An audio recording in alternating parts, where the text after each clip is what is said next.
Back in that bag again. Whoa, whoa, yeah, yeah. Hey.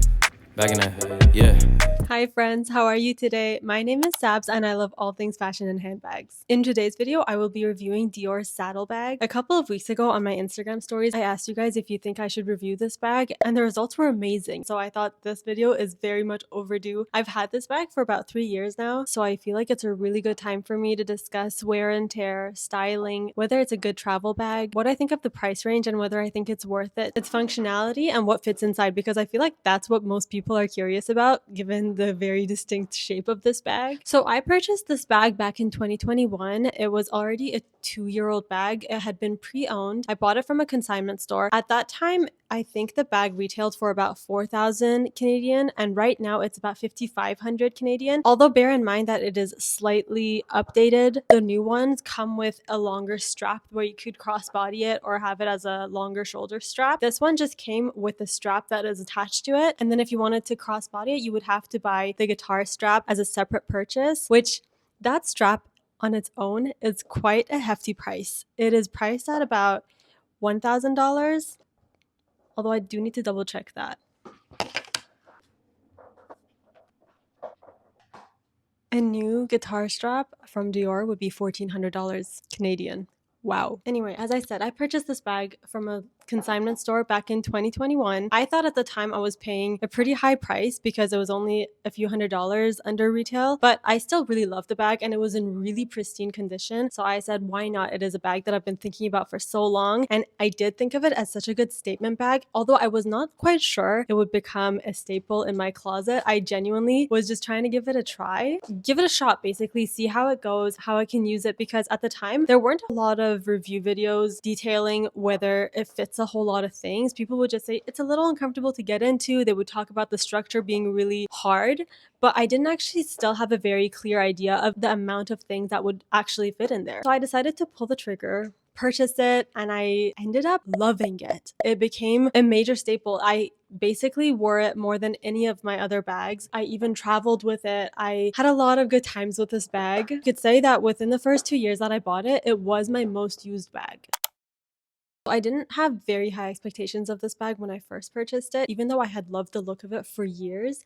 I just wasn't so sure it would be the bag for me at the time that I was getting it. But when it came in, it was such a pleasant surprise. There were 3 reasons why this bag became my most used bag. 1, it is a very sturdy bag. The leather is pebbled leather, so it is completely scratch resistant. The durability of the leather, of the metal, everything about it just feels so sturdy, and it really is such a secure feeling to have when it's such an expensive bag that you don't have to baby it. There's just so many different situations I've been in that I for a second was wondering, oh my god, do I have to be extra cautious when I'm outside, it drizzles a little bit, I get into a cramped or tight space with lots of people, or I have to put it on my chair or on the table or anything like that. So that is another comfortable thing about this bag that made me subconsciously reach for it a lot more, just purely out of how little I have to baby it. Second, it surprised me how easy it was to use. As a shoulder bag, I think this bag has the most good weight to it so that it kind of sits in your shoulder well enough that it doesn't keep sliding off. It also isn't so heavy that it feels like it's weighing your shoulder down and it becomes uncomfortable or painful. I don't know what it is. I think it is something about the thickness of the strap,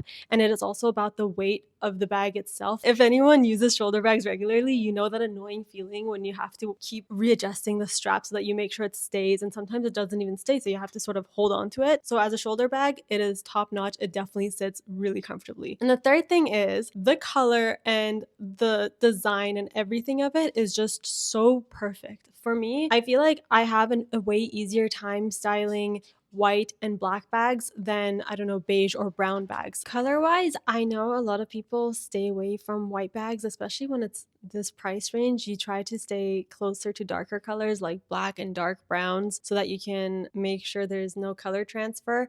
And granted, that is a very good point.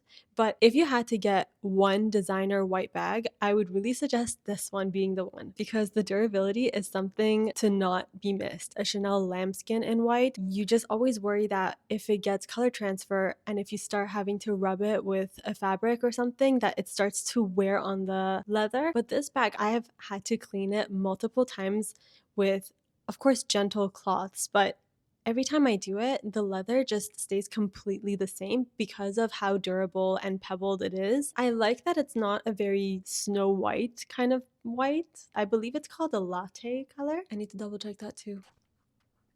I was right. It is called latte. It's not white. In my opinion, it is such a good warm tone white. It's not exactly cream or beige or anything, but it is a very soft and subtle off-white color. And this type of white goes so nicely with the aged hardware. And the pairing is my absolute favorite. Out of all the colors that the saddlebag comes in, this one has been my favorite to date, which is why I own it. Of course, to each their own. I'm sure a lot of people like the different colors. If I could get one more color, I would really like to get the army green one. I feel like that's a really fun one, and it's a neutral as well. It could go with so many different looks. Let's talk about the size and the capacity of the bag. This one is a medium, which is the largest size the saddlebag comes in. The mini is priced at $4,900 retail before tax, and the medium with the strap now is priced at $5,500 Canadian before tax. Of course, you could buy it secondhand below retail, which is what I always recommend.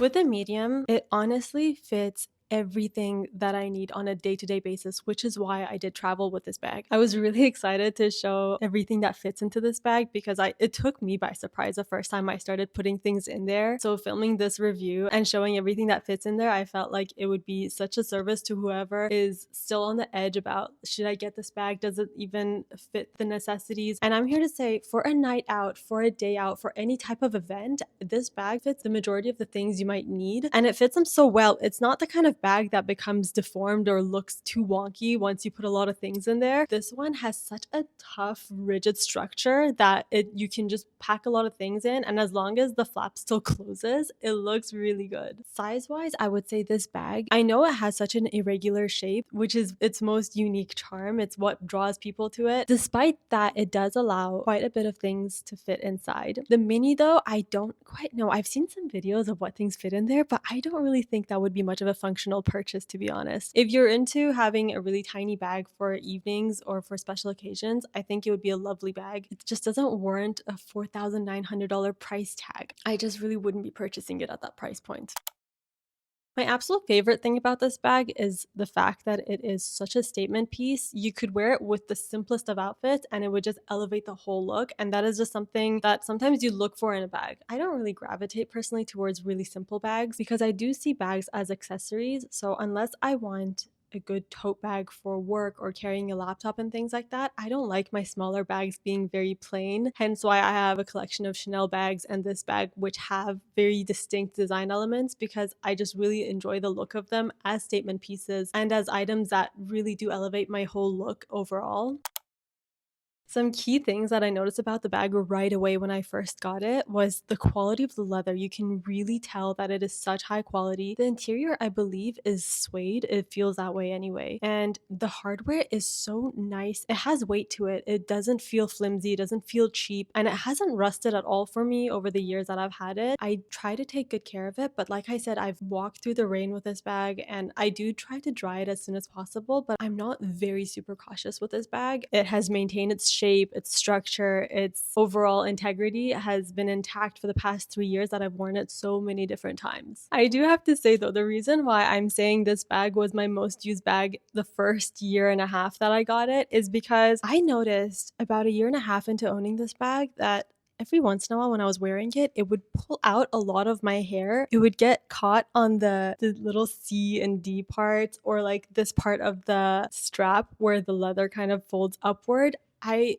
was so annoyed and shocked by it because I was like, where's this coming from? It wasn't happening the first year that I was wearing it. But then what I realized was I sort of changed the way I wear my hair in those years. I was wearing it up in buns and ponytails and braids and things like that way more frequently. But then over the past year and a bit, I started wearing it down a lot more. And I was just so irritated that it was pulling out so much of my hair. First of all, it's painful and uncomfortable whenever that happens. Second, it's just not something I could avoid. So what I was doing mostly was just I found myself pulling my hair all to one side and then pulling the bag on my shoulder this way so that it couldn't catch any of my hair. And that was a little bit of a bothersome situation to me, and so I ended up not reaching for it as much. That's why you probably have not seen it as much on my feed on Instagram over the past year, but if you go back and you scroll all the way down to 2021 and 2022, you would see me wearing this bag a whole lot more. Another thing that happened that got me wearing it a little bit less was, as I said, it was a good travel bag. I took it to Korea. I wore it a ton. And then my last week in Korea, I was there for a long time, but somehow during the last week, I paired this with a red leather jacket. The biggest mistake ever. I don't think I even wore it on top of the jacket for that long, maybe 5 minutes, because then it got too hot and I removed the jacket and I was wearing the bag by itself. But what happened was I was at a cafe, I was just sitting and I looked down at my bag and I was like, that's weird. There's like some kind of pink lighting in here because my bag is looking like a different color. But I looked closely at it. Oh my goodness. It was such a shocking and stressful moment. But anyway, because I had already purchased a cleaning product for the bag, I tried not to panic too much while I was still on vacation. I just tried not to touch it too much. I left it alone. And then once I got back home, I cleaned it a couple of times with the cleaning product and basically 99% of the dye came off, which is all again thanks to the sturdiness and how hardy this bag is. If you know that these bags are so expensive and you want to maintain their look and their quality and their newness, definitely do not wear red leather jackets with anything white. No. The reason why I say it is such a good travel bag is because if you want to put it in a really big luggage and you feel like there might be pressure exerted on the luggage, you don't have to worry about this bag losing shape at all, because as you can see, it's a very sturdy bag. I don't know how they did it. I don't know what is in here that makes it keep its structure so well, but there's something about the really stiff leather and the structure of this bag that I'm not quite sure there's anything you could do to it for it to, I don't know, bend out of shape or lose its structure in any way. You would have to do something quite severe to it. So putting it in a luggage, you absolutely do not have to worry. Regarding the overall structure of the bag, I know I've been covering a lot of the pros of this bag, but there are a couple of cons that I can talk about. One of them is the fact that it does catch your hair. I don't know if it's going to be for everyone's hair, but my hair definitely has some texture. It has some curls. So I'm not sure if you have very straight hair or maybe your hair is not that long, so it's not going to be an issue. But keep in mind, if you have longer hair and you keep it open while you're wearing your bags, it can catch. But the second con is the way that this bag is structured, it makes it a little bit hard to get into. I'm saying it fits a lot of things, but it doesn't mean it's easy to get in there and reach for them. So one thing is that this part of the bag is quite deep. So if you want to put a few things at the bottom, it does really sink down to this part. And so you have to get your hand in there, dig around until you get to this base and you, I don't know, take out your AirPods or something like that. For me, it's always my lip balm. It slips right underneath everything else and it goes into this bottom part. And so that's a little bit of a con in my opinion because of the different structure of the bag. The way your items distribute in there is not always super easy to get out. The third con is kind of a pro and a con. It's the opening of the bag. It is a magnetic closure. Usually you would think that a magnetic closure isn't very secure, but it is a pretty long magnetic piece that the strap has, and it kind of, once it's down, it really sticks down. You will never find it opening by mistake or anything like that. And due to the fact that this flap really does overlap this part of the bag, it does feel really secure. It's not the type of bag that you would have to worry pickpocketers or anyone else like that getting in there. It's nearly impossible. I don't think anyone could physically get in there without you knowing. And the reason why I'm saying the flap is a pro and con is because it's a little bit of a tight opening. Like when you open it, the flap doesn't open all the way back. It only opens like 3/4 of the way. So you have to be able to adjust the bag so that you can see inside or you can get your hand in there comfortably. It's a double-edged sword because it's hard to open and that's difficult for you, but then it's also hard to open for pickpockets and thieves like that. They can't get in there.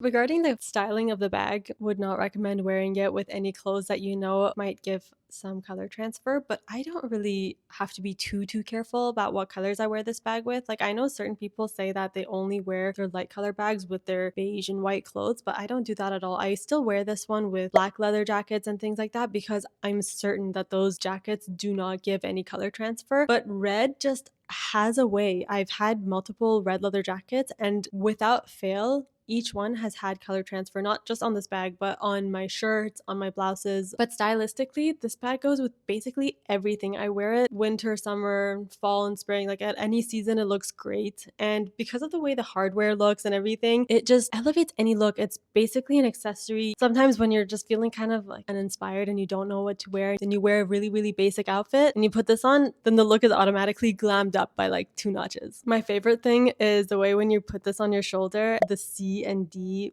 parts of the hardware face outward. It's such a nice look, and I genuinely really enjoy styling this with all kinds of different looks. I do find myself wearing it mostly with casual outfits. I don't really wear this for fancy occasions because I do find it a little bit more edgy and more on the cool girl side. I leave my Chanel bags for my classier looks or when I'm going out to like a fancy occasion, but this bag is my fun bag, my edgy bag, or when I'm trying to have a look that's more interesting. All that being said, I sometimes ask myself, would I purchase this bag again? Yes.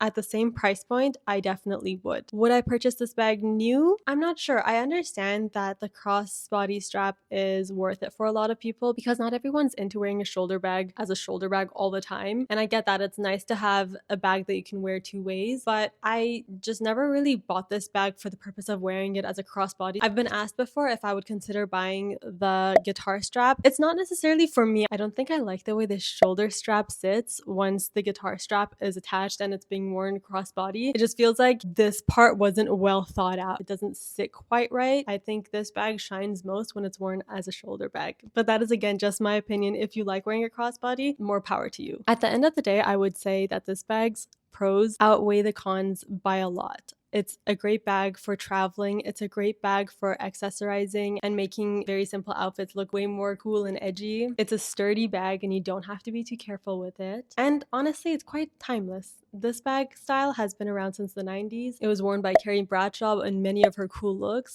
And if you are someone who is looking to add a bag that is more of an edgy bag, of a cool girl bag, I would say there's no bag quite as cool girl as the Dior saddle bag. That is all for my Dior saddle bag review. I hope you enjoyed this one. I make a lot of bag review content, so if you like this type of video, please subscribe so you don't miss my future content. And leave me a comment of what you think about this bag. Do you think it's a little bit too over the top or just edgy enough? I hope you have a great day and a great rest of your week. Bye!